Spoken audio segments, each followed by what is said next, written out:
Alamin muna natin ang magiging lagay ng panahon sa iba't ibang bahagi ng bansa ngayong araw ng Lunes, August 18, 2025. Panoorin po natin ang update mula naman sa Philippine Weather Bureau, Pag-asa.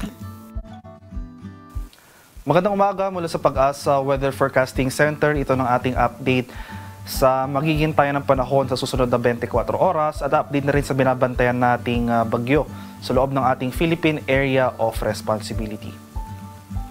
So kaninang madaling araw sa alas 2 ng umaga ay tuloy nang naging isang bagyo itong low pressure area na ating minomonitor. So binigyan natin ito ng local name or domestic name na Juaning. Itong tropical depression na ito kaninang alas 4 ng umaga, huli itong namataan sa layong 520 kilometers east-northeast ng Itbayat, Batanes. Ito ay may taglay na lakas ng hangin na malapit sa gitna na umaabot ng 45 km per hour at pagbugso na umaabot ng 55 km per hour. Yung movement nito ay north-northwestward sa bilis sa 10 km per hour. So papalayo ito sa ating bansa at wala itong direktang epekto sa ating panahon ngayong araw. Samantala, ito namang isa pang bagyo sa labas naman ng ating PAR sa may West Philippine Sea na nasa labas na ng ating monitoring domain.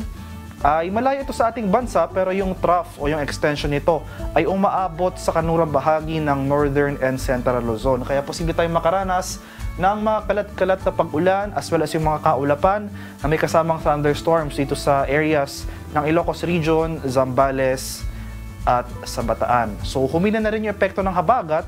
So sa ngayon umiiral na lamang ito sa kanurang bahagi ng Southern Luzon. So for Metro Manila at nalalabing bahagi ng ating bansa ngayong araw dahil malayo nga itong bagyo, walang direktang epekto sa atin, makakaranas tayo ng maaliwalas na panahon, fair weather conditions maliban na lamang sa mga biglaan at panandaliang pag-ulan na dulot ng thunderstorms, especially sa hapon hanggang sa gabi.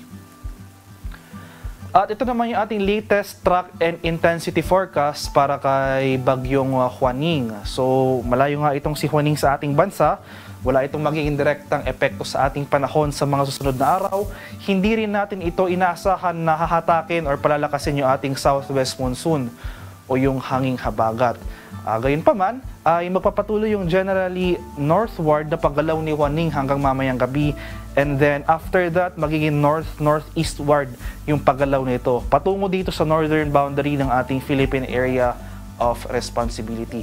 So dahil mananatiling malayo itong si Juaning sa ating bansa, hindi tayo magtataas ng tropical cyclone wind signal sa anumang bahagi ng ating kapuluan. So mapapanatili ni Juaning itong tropical depression intensity throughout the rest of the forecast period.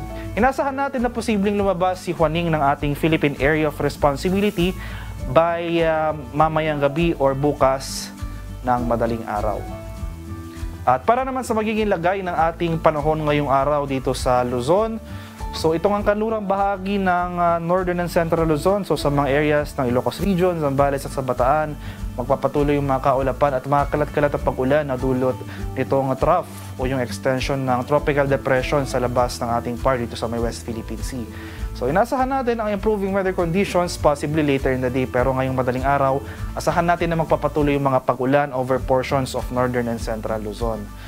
Samantala, ay humina na rin yung hanging habagat kaya magpapatuloy na itong fair weather over most of Luzon. So Metro Manila and the rest of Luzon, so itong areas ng Cordillera, Cagayan Valley, nalalabing bahagi ng Central Luzon, Metro Manila, buong Mimaropa, Calabarzon at Bicol Region. Asahan natin itong maaliwalas sa panahon ngayong araw para magdala pa rin tayo ng payong dahil posible pa rin yung mga usual afternoon to evening na mga rain showers or thunderstorms.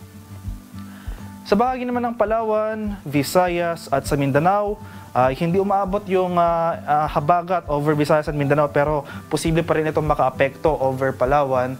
So fair weather conditions pa rin ating inaasahan, bahagyang maulap hanggang sa maulap na papagurin. At samahan lamang yan ng mga pulupulong pag-ulan na may pakulog at pakilad na dulot ng thunderstorms. So yung mga pag-ulan na ito, kadalasan nangyayari sa dakong hapon o sa gabi. So muli, inulit ko po, walang epekto yung bagyo sa atin, so magpapatuloy itong fair weather sa malaking bahagi na ating bansa. Napanood po natin ang update mula kay Pag-asa Weather Specialist Daniel James Villamil. Maraming salamat po. Tandaan, sa bawat araw na ating nasisilayan, tayo magpasalamat sa Diyos na may lalang.